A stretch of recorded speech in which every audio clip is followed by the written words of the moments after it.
Bonjour à tous, j'ai une très bonne nouvelle aujourd'hui concernant la forêt. Mais avant ça, je veux vous présenter Tania. Vous qui suivez Calahuète depuis longtemps, vous avez connu Sam.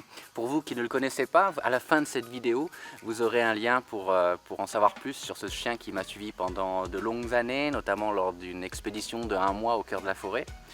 Mais aujourd'hui, c'est Tania qu'on vient juste d'adopter et qui va me suivre à partir d'aujourd'hui dans toutes mes aventures. Voilà, Tania, vous allez la voir régulièrement avec moi dans la forêt, sur toutes les vidéos, etc.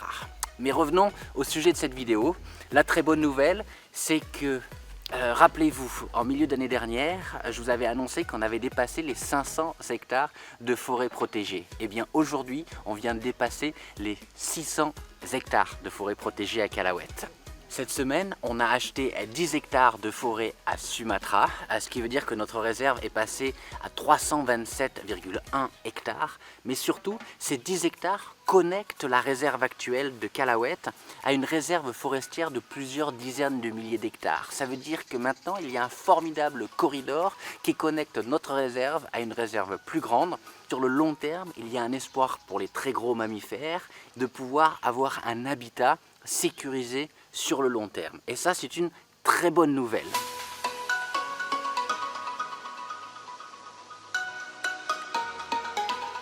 Et puis cette semaine, nous avons aussi acheté 14,2 hectares de forêt pour agrandir notre aire de conservation de Pararawen qui fait maintenant 257,9 hectares.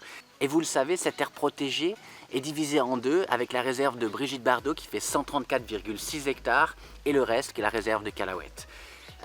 Et si on y rajoute les 16 hectares de la réserve de Mangkolisoy, cette nouvelle réserve que nous créons au nord de Bornéo, eh bien nous arrivons à un total de 601 hectares de forêt protégée. On continue à acheter de la forêt, on continue à compter sur vous pour sécuriser un maximum de forêt. Vous avez pu voir un peu sur les réseaux sociaux des publications complètement contradictoires, complètement folles, certaines pro-huile de palme. Ne vous faites pas avoir. La première cause de disparition des gibbons mais aussi des orang-outans, c'est avant tout la perte de leur habitat. Certaines publications récentes parlent comme première cause de déclin la chasse. C'est totalement faux. La première cause de déclin, c'est avant tout la conversion de leur habitat en monoculture de palmiers à huile. L'orang-outan, par exemple, s'adapte à un milieu agricole, mais un milieu agricole qui n'est pas une monoculture. Aucun primate n'arrive à survivre dans des monocultures de palmiers, et encore moins les gibbons ou les orang-outans. Mais effectivement, quand toute la forêt a été détruite et qu'il reste quelques petits fragments de forêt, évidemment que dans ces petits fragments, le principal souci, ça va être la chasse.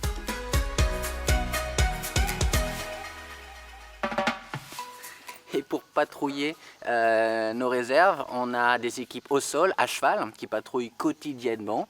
On fait aussi des vols en drone. Et puis moi de mon côté, je fais aussi des patrouilles en paramoteur. Je vous montre à quoi ça ressemble.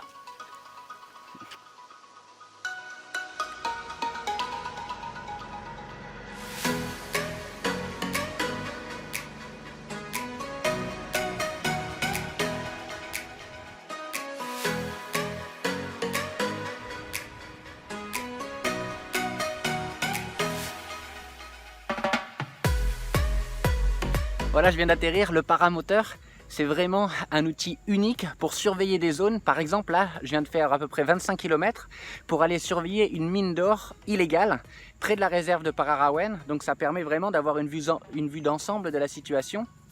Et je peux aller beaucoup plus loin qu'avec le drone.